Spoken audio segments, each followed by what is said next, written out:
Perjalanan mengarungi program manajemen trainee part 3. Halo semuanya, balik lagi di series video sharing tentang cara menjadi seorang manajer di umur 25 tahun. Video kali ini merupakan lanjutan dari part sebelumnya. Bagi teman-teman semua yang belum menonton video sebelumnya, silakan untuk di skip dulu video ini, kemudian lanjut menonton video ini karena agar teman-teman semua mendapatkan knowledge ataupun sharing secara runut dan terstruktur. Kalau dua fase sebelumnya yaitu in-class training dan juga division learning, aku belajar tentang berbagai divisi di luar divisi tujuan akhir yang akan aku tempati. Di video kali ini aku akan sharing tentang fase di bagian toko yang mana terdiri dari fase kru, fase asisten kepala toko, dan juga fase kepala toko. Fase pertama di toko atau store yaitu fase S crew store. Fase kru merupakan fase yang paling berat secara fisik karena saat itu tentunya acting sebagai kru bertugas untuk memastikan pelayanan kepada konsumen bisa berjalan dengan baik.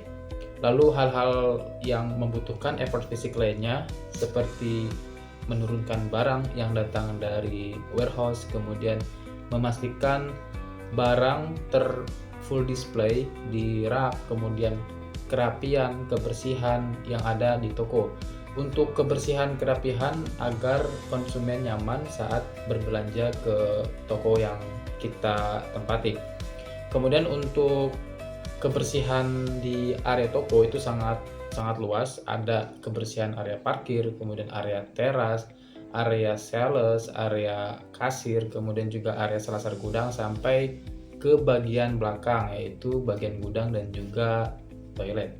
Selain memastikan kenyamanan konsumen terkait dengan place ataupun tempat, kita juga di dalam dunia retail pun juga memperhatikan di bagian tentang produk, seperti memastikan produk yang kita jual layak untuk dikonsumsi atau digunakan oleh konsumen.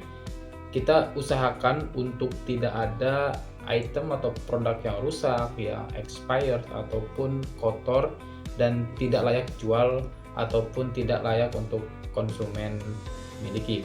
Kemudian untuk bagian lainnya yaitu di bagian proses, yang mana kita memastikan proses saat konsumen belanja itu kita layani dengan cepat dan juga cekatan, serta terhindar dari gangguan ataupun transaksi yang bisa menghambat konsumen saat berbelanja.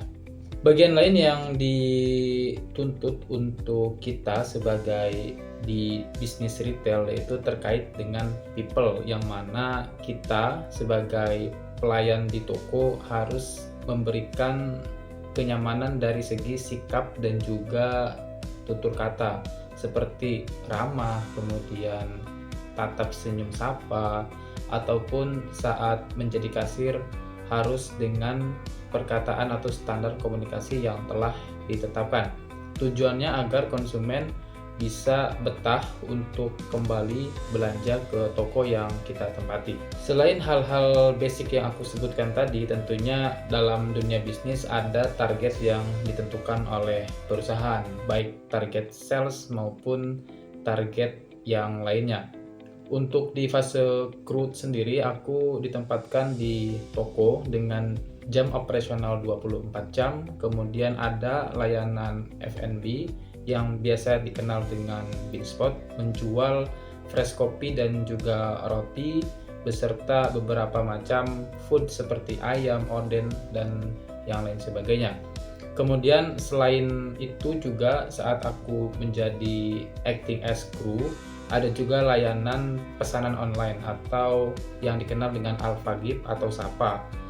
Dengan adanya bagian F&B atau Beanspot dan juga pelayanan transaksi online, tentunya saat menjadi kru akan sangat terasa terkait dengan load kerja ataupun fisik yang lumayan terkuras. Di fase kru ini aku belajar bahwa menjadi seorang pelayan toko tidak mudah, baik secara fisik ataupun secara mental. Kalau secara mental, aku ambil contoh misalkan karena kita berhubungan dengan ratusan orang yang datang ke toko, tentunya akan menghadapi berbagai macam ataupun sifat dari konsumen. Ada yang konsumen memarahi kita, ngomel-ngomel, ataupun komplain tentang pelayanan di toko yang dirasa kurang oleh konsumen. Untuk itu, aku sangat salut sekali kepada teman-teman yang saat ini mungkin di toko melayani konsumen dengan sepenuh hati. Tentunya aku sangat salut karena mereka menjadi ujung tombak dari bisnis retail di perusahaan manapun. Jadi untuk teman-teman semua yang menonton video ini, tetap semangat dalam bekerja, layanin konsumen dengan baik, dengan ramah. Dengan itu teman-teman semua bisa saling menguntungkan antara konsumen dan juga kita selaku pekerja di bisnis retail. Setelah melewati fase kru yang mana lebih banyak berkaitan dengan fisik dan juga eksekusi atas arahan ataupun supervisi yang diberikan oleh area koordinator maupun area manager. Di fase berikutnya, aku acting sebagai asisten chief of store atau asisten kepala toko, yang mana saat acting sebagai asisten kepala toko lebih berkaitan kepada administrasi dan juga memastikan operasional toko berjalan dengan baik. Karena sebagai asisten kepala toko di bisnis retail itu yang memegang kendali atas shift yang sedang berjalan, baik berkaitan dengan proses, kemudian berkaitan dengan penerimaan barang, administrasi clearing kasir, kemudian menghitung uang sales, dan juga memastikan toko dari awal buka sampai pergantian shift atau sampai tutup toko. Selain hal-hal administratif, untuk jabatan staff, asisten kepala toko sampai kepala toko memiliki job desk yang bahkan menurutku double. Karena apa? Karena selain memikirkan administrasi, kemudian target, memastikan operasional toko berjalan dengan baik, tak jarang juga sebagai seorang staff yang membawahi beberapa kru pun juga membantu hal-hal fisik seperti full display, kemudian membantu terkait transaksi pesanan online, membantu membuat press kopi ataupun roti, dan hal-hal fisik lainnya. Jadi untuk menjadi seorang leader tentunya tidak hanya memberikan instruksi, memberikan arahan, tapi juga kita juga diajarkan untuk membantu dengan tujuan target ataupun pelayanan kita di toko bisa lebih maksimal kepada konsumen. Fase terakhir yaitu acting as chief of store atau kepala toko. Untuk job desk dan tugas sebagai kepala toko secara daily ataupun rutin tidak jauh beda dengan asisten chief of store atau asisten kepala toko, yang mana masih berkaitan dengan administrasi, kemudian memastikan operasional toko berjalan dengan baik, kemudian membreakdown sales, memberikan target, arahan, dan lain sebagainya.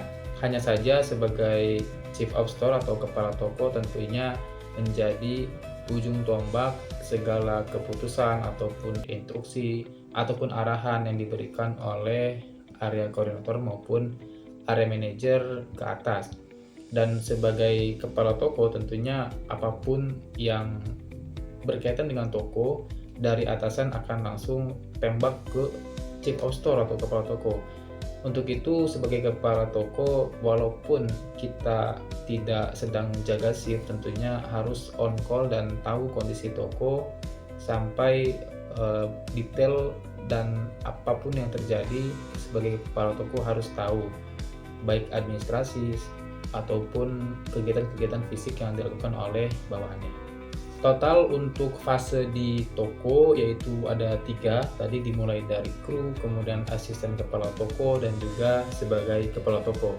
Untuk durasi yang aku lewati saat fase toko ini kurang lebih 7 bulan, Dan 7 bulan itu merupakan satu waktu yang sangat berharga bagi diriku, karena di sanalah semua diuji, baik secara fisik, secara mental, kemudian juga secara waktu. Karena tadi yang aku sampaikan, di 3 toko yang aku tempati, yang mana setiap fase berpindah-pindah toko, berpindah-pindah tim, berpindah-pindah orang, tempat, tentunya itu yang membuat berat dan juga lebih menantang. Tapi aku belajar di fase toko ini untuk menjadi pribadi yang tangguh, tahan banting, dan juga bisa cepat beradaptasi, baik beradaptasi dengan tempat baru, orang baru, lingkungan baru, ataupun mungkin pola hidup baru, karena di toko dengan 3 shift tentunya kadang masuk malam, kadang masuk siang, kadang masuk pagi. Pelajaran yang aku dapat dari fase toko ini sangat bermanfaat ketika nantinya aku beranjak ke fase berikutnya, yaitu area koordinator dan juga sebagai seorang manajer. Sehingga nantinya saat menjadi ataupun menduduki posisi yang lebih atas, aku tahu detail proses yang ada di toko itu seperti apa, sehingga ketika memberikan arahan ataupun instruksi, dan juga ketika ada yang nanya, minimal aku bisa tahu gambaran proses di toko itu seperti apa. Oke, itulah perjalanan aku di fase toko selama 7 bulan. Di video berikutnya aku akan menyampaikan untuk fase selanjutnya, yaitu fase area koordinator.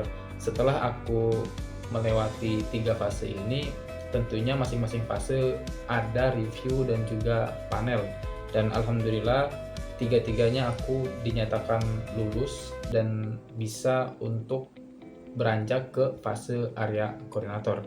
Jadi stay tune terus di video atau channel ini, karena aku akan sharing cara menjadi seorang manajer di umur 25 tahun. See you.